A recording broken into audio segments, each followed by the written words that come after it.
Welcome back. You're watching Eagle News. I'm Alan Basoyahe in Los Angeles. As states reopen, more and more people are getting a taste of nostalgia through drive-in movie experiences.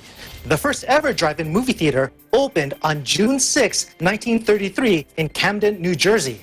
With concerts and festivals still put on hold due to limitations on public gatherings, there has been a resurgence in popularity for drive-ins as a way to meet with friends while following coronavirus safety guidelines. Joanne Soriano has the story. Let's take a look. At a time when people are looking to come together, a drive-in festival is coming to the parking lot of Yankee Stadium in hopes of bringing people together in a fun, relaxing, and safe way. I spoke with Marco Shalma, the founder of the Uptown Drive-In Experience. So Marco, can you tell me how you came up with this idea to have the drive-in and at Yankee Stadium, no less? It's in a parking lot near Yankee Stadium, one of the larger parking lots over there. The idea came about in late March, right after we start, New York starts shutting down according to the governor's instruction.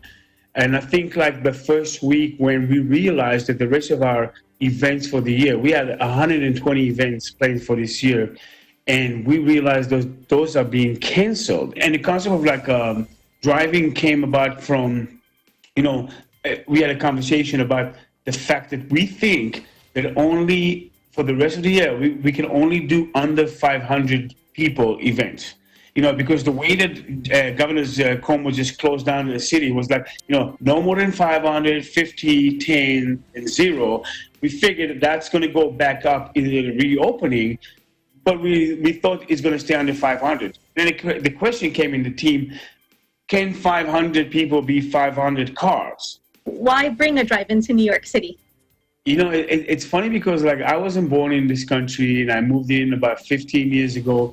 But growing up, like just looking at what I've seen through movies and TV shows about like Americana, Yankee Stadium, driving, baseball, all that kind of stuff. Like there's elements that I kind of grew up on. We don't have a driving over here. I wish we could. And once this kind of opportunity came about, it was perfect because I felt like even for a short while, even just for one summer, we can create like a cool driving experience right by between Yankee Stadium and the Harlem River.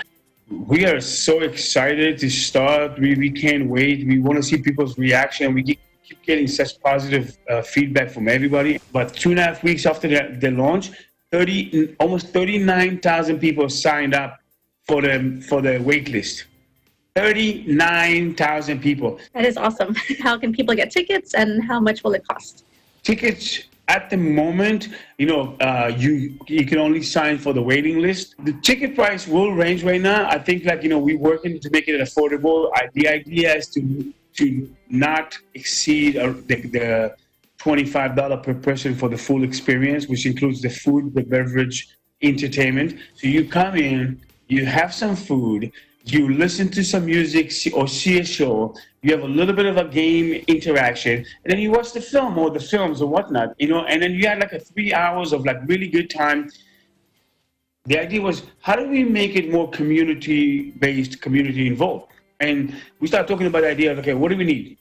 So we do a lot of event in the food space. So we have a lot of vendors in a Rolodex, so we can find way for them to start working again because those street vendors were not working since last December at least. Given all the current events going on between coronavirus and now the protesting and what's going on within even that community, is this something that people need right now?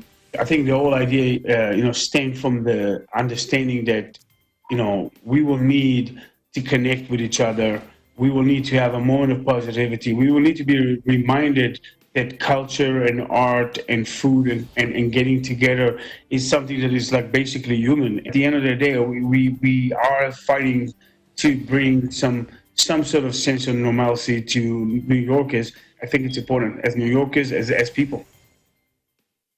Thank you, Marco. I'll be there with my popcorn. Reporting from New York, this is Joanne Soriano, Eagle News. We live in interesting times.